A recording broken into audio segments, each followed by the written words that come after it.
Shout out Without Trying. Shout out Without Trying. Big shout out to Without Trying. Without Trying gang.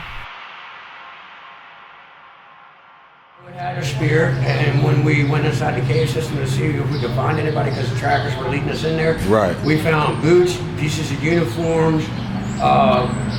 Literally, there was like old Roman shields, old Roman swords. Yeah. I mean, things from hundreds of years that I guess the group of it was collecting or whatnot, but we only had seen and came in contact with one.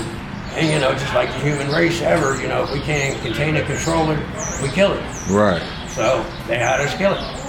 You know, there's so many things like that in this world that people don't understand. It's like life came out of Africa.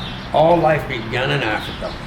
It came out of Africa, and there's so many legends over there. And there is stuff here in the United States that people don't understand, can't see either, because there are things that our eyes only can, you know, pick up on certain colors and stuff like that. Right. Like a dog can see things we can't see. Yeah. There are things out here that are like that we can't see, that are walking around, and they just don't choose to mess with us. Right. Because stay out the way. Know something's there. But there's been videos I've seen when I was in the military of a group of people camping. Okay. And they just started screaming and all. It looked like if you look across a parking lot on a hot day, you see the waves of heat. It looked like that in the middle of the woods running at them. And it killed the whole group. What? Another one I know about was over in Siberia. There was a bunch of college students over there camping. And they test fired a rocket. And a whole group of them got ripped apart. Nobody knows what ripped them apart, but there was torsos over here, arms over here. There was a guy bent around a tree. So there's things here that they're not speaking on or saying, you know, sir.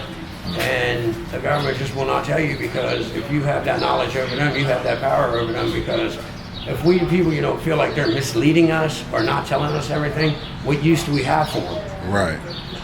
Exactly. They're just deceiving. Right. And that's the whole thing they do the whole time. It says shuck and jive.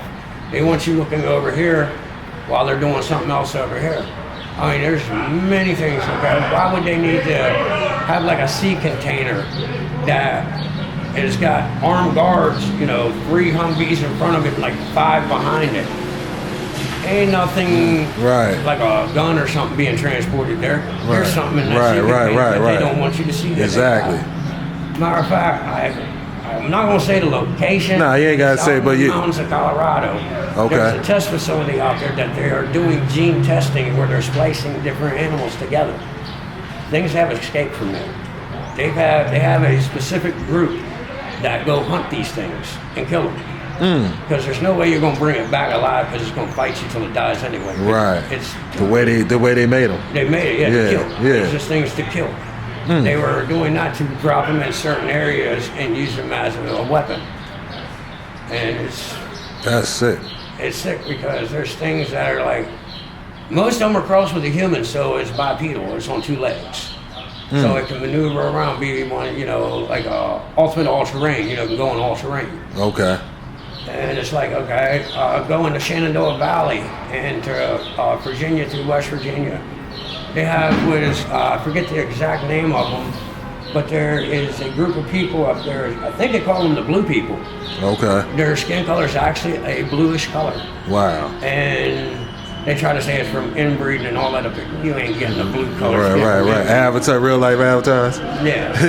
Well, they're not that dark. I mean, it's I know, I get it, yeah. It's been a crazy day out here. There's all been all types of stuff. Yeah, man, it'd be pretty busy. But, I mean, there's so many things that the good people don't see and don't know. Right. That I really wish, you know, I had pictures or videos to show them. But being homeless, I don't have nothing no more. Everything of mine's been broke, stolen, soaking wet, or ruined by the kids around here and the other homeless people, because they get mad because I run them off from up here. Because my main rule for this shopping center is you don't ask nobody for nothing. If they're going to give you something, they'll give it to you. Exactly. If you ask, it's rude. It's really rude. And I yelled at one guy, chased him out of here. I mean, I walk around and I carry this 11-inch, and then I got this one that stays on my side constantly. I mean, why would a man that lives in the woods have to keep 2 knives on him at all times? Right. It ain't for humans. Yeah, that's crazy. But yeah, I mean, you gotta protect yourself though. And the thing is PG County, they know me, they know who I am, they ran my background. Right. And when I tell them what's going on, they leave me alone. Right. I can, if one pulled up right now, I guarantee I could walk out there and hand him the knife and be like, how sharp do you think that is? Tell me which thing, which thing. Right. And they wouldn't even say, oh, it's illegal, why do you have it? Yeah, they know what's up. Right, yeah. You ain't bothering nobody. Like how my man came up to you and asked you for that picture, and you gave him the picture, and you didn't even know he was gonna give you money. He just, you just, worry about that, nah, that's some real shit. That's real. We're all here together, and like I said, the good Lord's gonna make sure I'm alive and fed anyway, no matter what. My faith is in Him totally. Definitely. And it's just what it is, because it's never trust in man, trust in God and yourself. Right. Because your plan is not gonna work until it's His time. Right. But back to the government, there's so many things. Like when they packed up Saddam's palaces, none of that gold went to the people. How was that gold transported back here? That gold should have never been put on planes and brought back here. That should have went to the people of that country to rebuild their country. Instead, they bring it back here and say it's going to offset the cost. How's it going to offset the cost here when we don't even have gold here no more? Fort Knox is empty. All them vaults are empty at Fort Knox. There's no gold there no more. It is all overseas. How do you think they did Dubai? Where do you think all that money come from? From the oil and everything that the United States borrows from China, the sheiks. It's like, okay, the US dollar used to be backed by gold. Now it's not gold no more. Why do you think they try to get everybody with a social security number now? Because they want to know how long you're going to be working, how much money they're going to get out of you. So they already know, so they can plan, so they can go borrow another 100 billion from China or something like that and put us even more in debt. It's like they came out with an average. It's like our kids are going to owe China like $5,000 a piece before they're even born from the United States borrowing money. In the hole. We in the hole. We're in the hole. Yeah. They say this is the richest country in the world.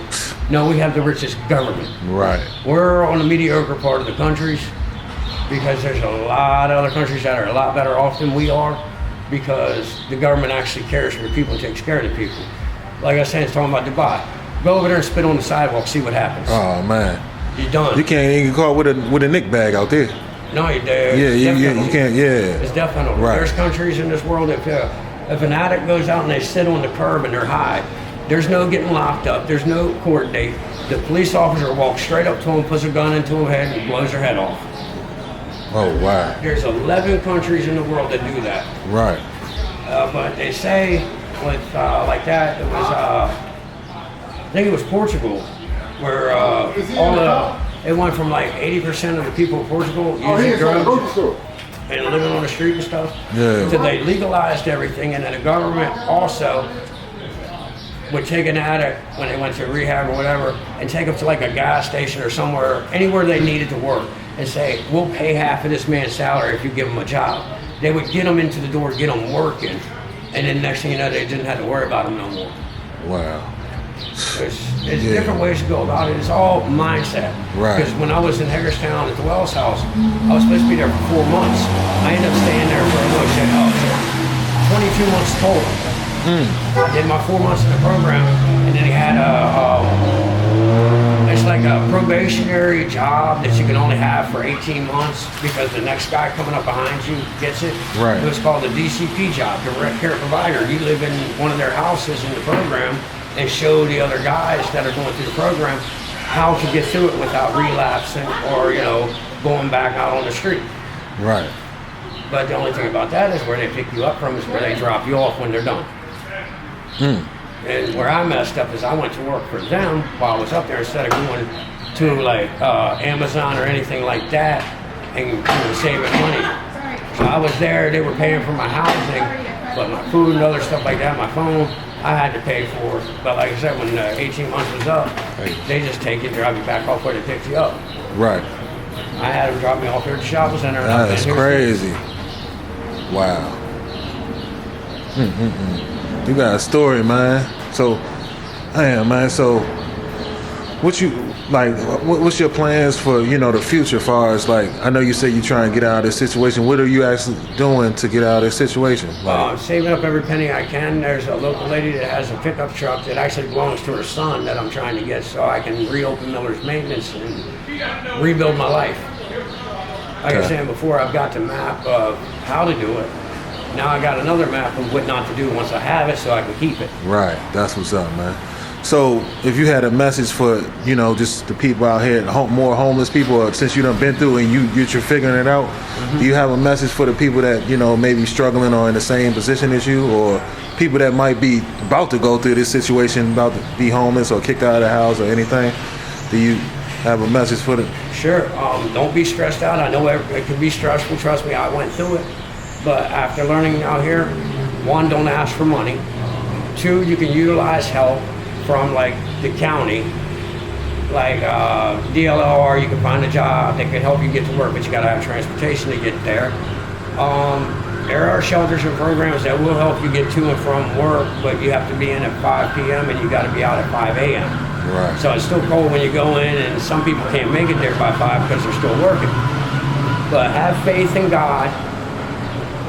Do everything right, because the small blessings add up to the big blessing. Don't ask if you're homeless and you're panhandling. Don't ask for money. Right. Put a sign out there. Put your name on there. Say I'm looking for work. Right. And put a number or wait for them to reach you. If they think you're sitting there all day doing nothing, they think you're either getting drunk or high. You're not doing nothing productive because they see you every day. For one, don't be at the same spot every day. I do it because in the town I'm in, everybody knows me and knows who I am. Right. So they already know what's going on. Right. Don't ask for money. You'll get more by keeping your mouth shut. Greet everybody with the most respect you can.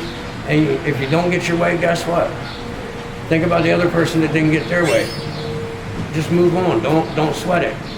The more time you dwell on something is the less time you get to do something productive or something that will help you or help others. Right. I learned the hard way, like up here at the shopping center. I can be out here with the knives, doing anything I want, and PG County cops will not say anything to me. I'll walk to the shopping center, picking up cigarette butts and stuff at 2 o'clock in the morning and cleaning the parking lot. Right. But I'll borrow the broom from Subway and I'll sweep the whole sidewalk up here every night. That's what's up, man. And that's why everybody up here likes me, because when they respect it. Yeah, when they come up to the shopping center, it's clean and there's nothing going on, and they don't have to worry about some hardhead robbing them or bothering them. Right. I usually head them off and get them out of here before then. That's what's up, man. Well, man, definitely good talking to you, man. Same here. You know what I'm saying? I'm gonna definitely come check on you, from time. I know where you at now, so we're gonna do some updates, and you know what I mean. I want to see you get your stuff really together, man. And we're gonna try everything to help you, man, if we can. I appreciate it. So.